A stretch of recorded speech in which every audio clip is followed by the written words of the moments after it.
And therefore all these politicians are a set of rogues and rascals who have looted the country, who divide the people on caste and religious lines for their vote banks, and they deserve to be shot.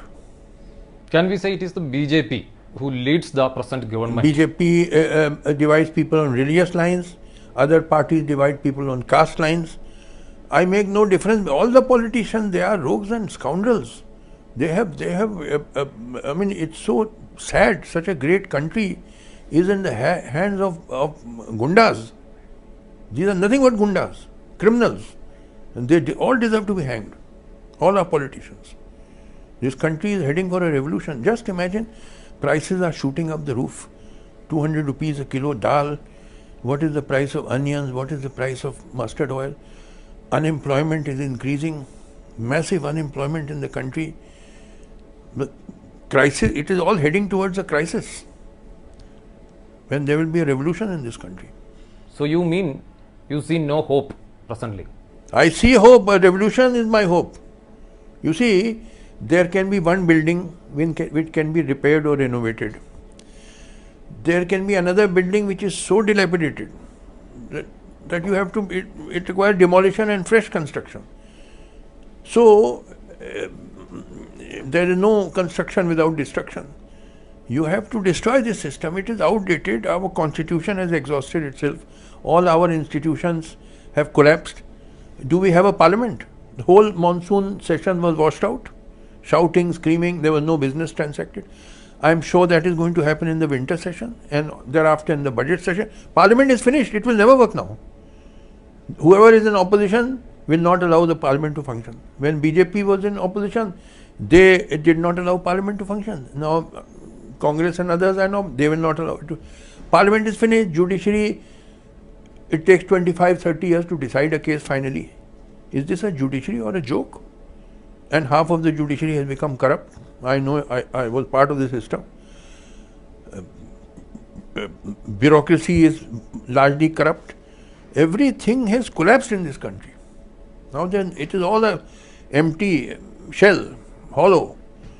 So it requires a revolution. By revolution, you mean revolution in real meaning or some change in the system? Yes, change. Real meaning is complete change. We have to have a just social order where the standard of living of the people is rising. You see, the test of every system is one and only one. Is the standard of living of the masses rising in that system or not? Whether you call it capitalism or socialism or communism or any ism, the test is only one: is the standard of living of the masses rising or not? So we have to create a system in which the standard of living of the masses keeps rising. That can only come by a revolution. Therefore, the solution to our country's problems do not lie within the system, they lie outside the system, which means the system has to be destroyed. This system will not allow progress to take place. You are seeing prices are rising, unemployment is rising. All this talk of Vikas has proved to be hollow. Where is the development? So it was all a fraud. You said about corruption. Also, we discussed about communalism. What is more dangerous? See, both are dangerous and they are complementary to each other. This is a country of great diversity.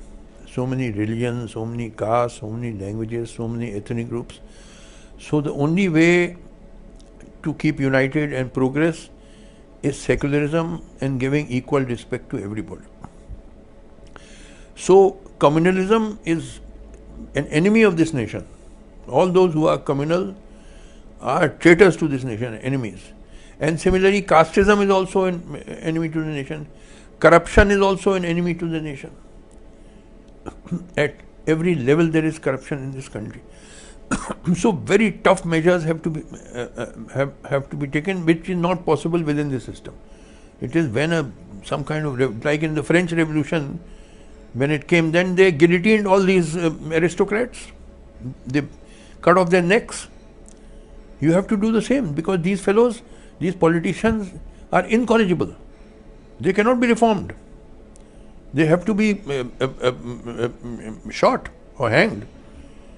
They will not change them like a leopard who cannot change his spots. These politicians will not change their nature. They have no genuine love for the country. They only want their vote banks, for which they spread hatred, polarize people. So are they not enemies of the country who divide people and make people fight with each other?